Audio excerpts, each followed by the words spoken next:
It is November in Norway. The sun set 3 hours ago, and it is 2 in the afternoon. You have not seen full daylight in 4 days. The temperature outside is -20. You have no electricity, no central heating, no insulation in your walls, no supermarket within 1,000 miles, and 5 months of this still ahead of you. And you are fine. Not fine as in miserable and coping. Fine as in, this is a normal Tuesday. Fine as in your grandparents did this, and their grandparents did this, and every single person in your village has been doing this for generations, and the accumulated knowledge of how to survive what you are about to go through is baked into every decision you have made since August. This is how the Vikings survived winter.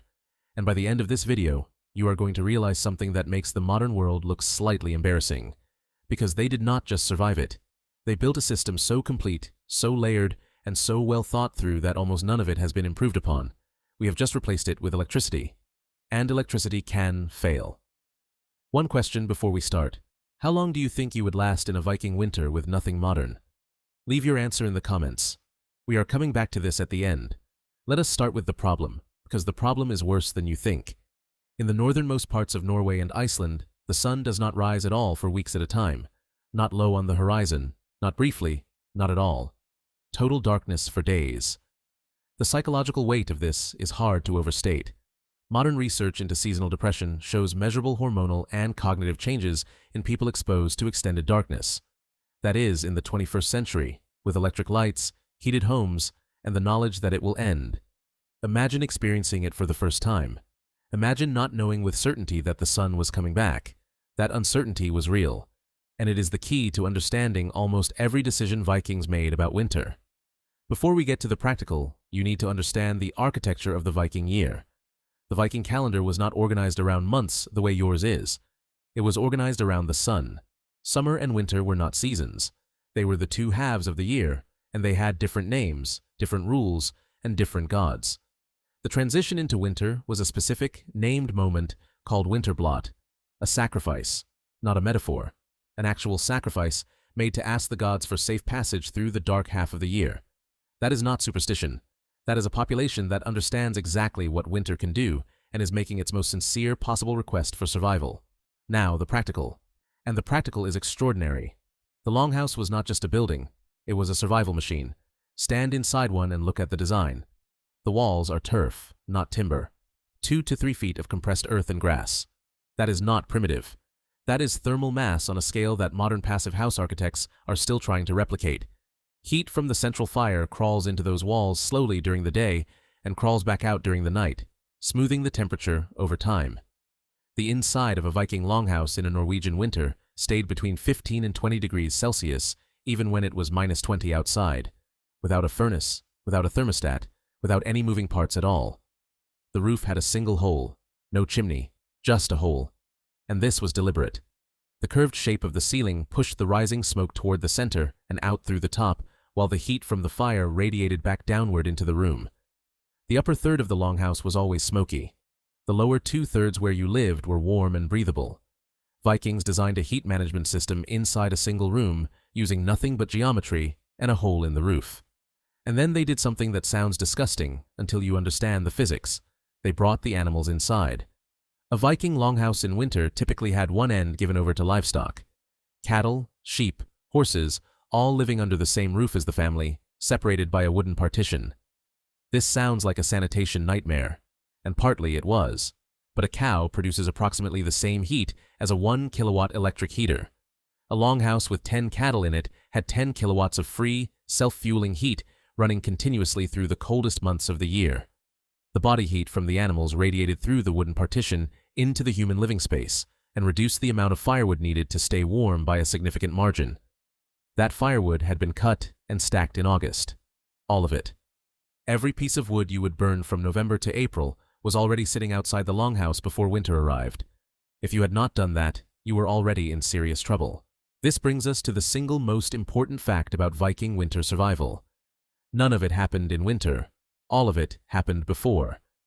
The entire summer and autumn were a long, systematic preparation for a winter that had not arrived yet. Every decision made between May and October was made with one question underneath it. Will this be enough to get us to spring? Food preservation was not a cooking technique. It was critical infrastructure. The moment an animal was slaughtered, a clock started. Without refrigeration, fresh meat lasts days. Fresh fish lasts hours. The gap between slaughter and consumption had to be eliminated or bridged by chemistry, and the Vikings had figured out the chemistry with no understanding of why it worked. Smoking was the primary method, and the longhouse itself was the smokehouse. Meat, fish, and sausages were hung in the rafters, up in that permanently smoky upper third of the room.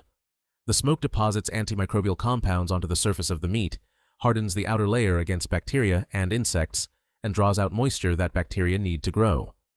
The Vikings were specific about the wood they used.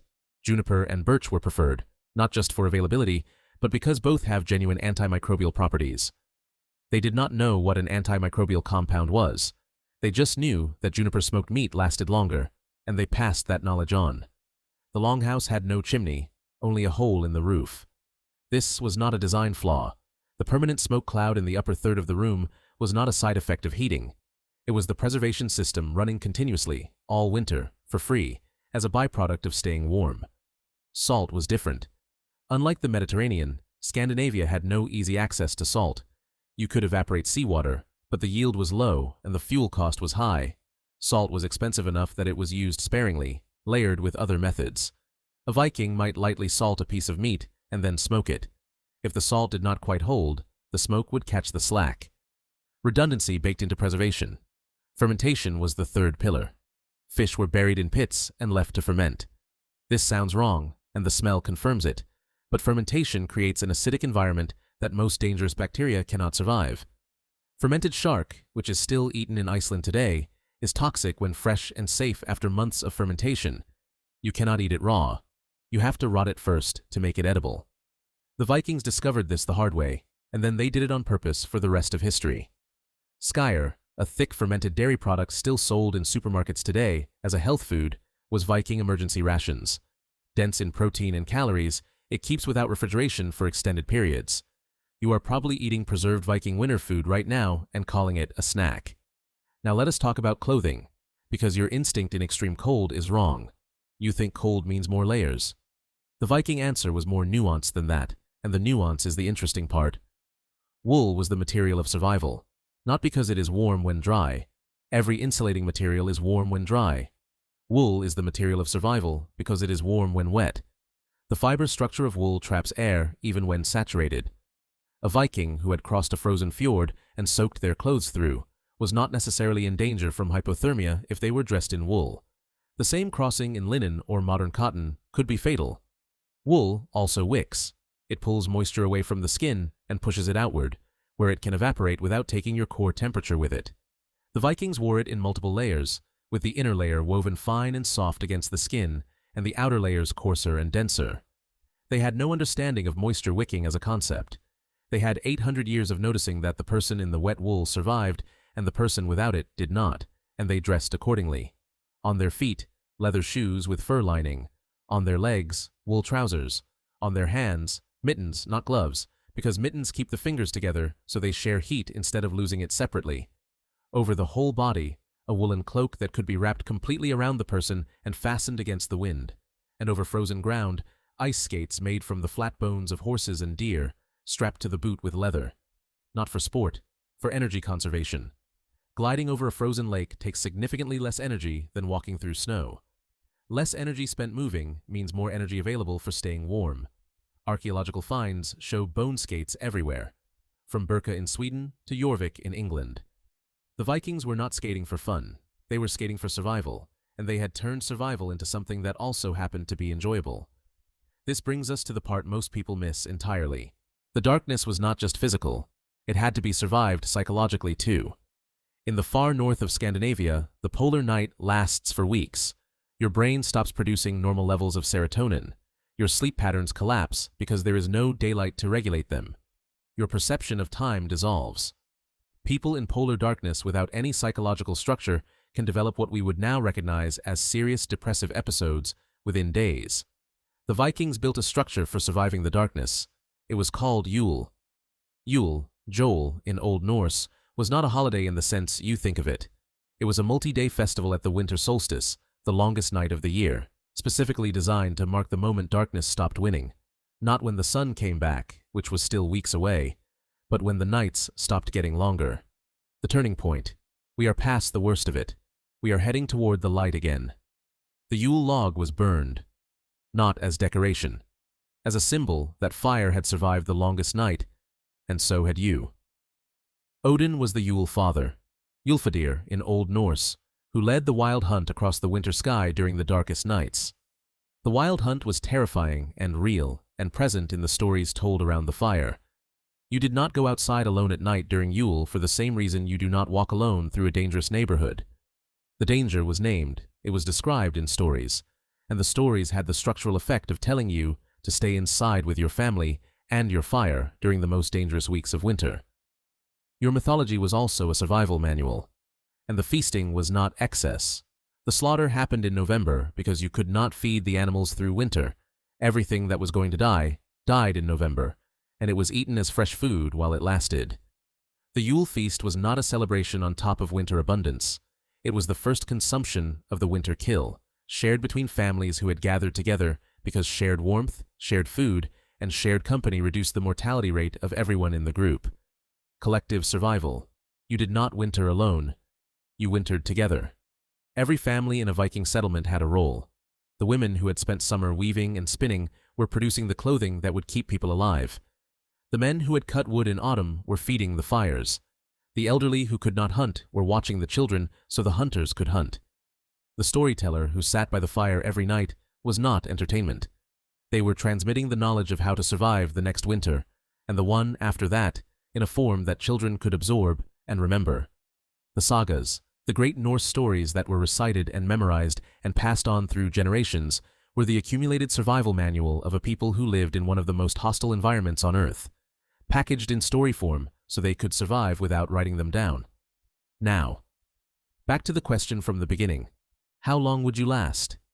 Here is the honest answer. You would not last long at all on your own, not because you are weak or unprepared, because the Viking winter survival system was not designed to be operated by one person. It was designed to be operated by a community. The longhouse was built for multiple families. The food preservation required collective labor.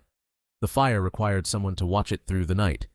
The psychological survival required stories and company, and the shared fiction that the sun was definitely coming back.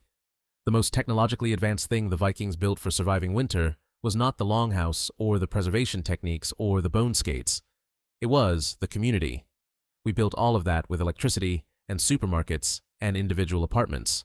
And we did not improve on their solution. We just individualized it.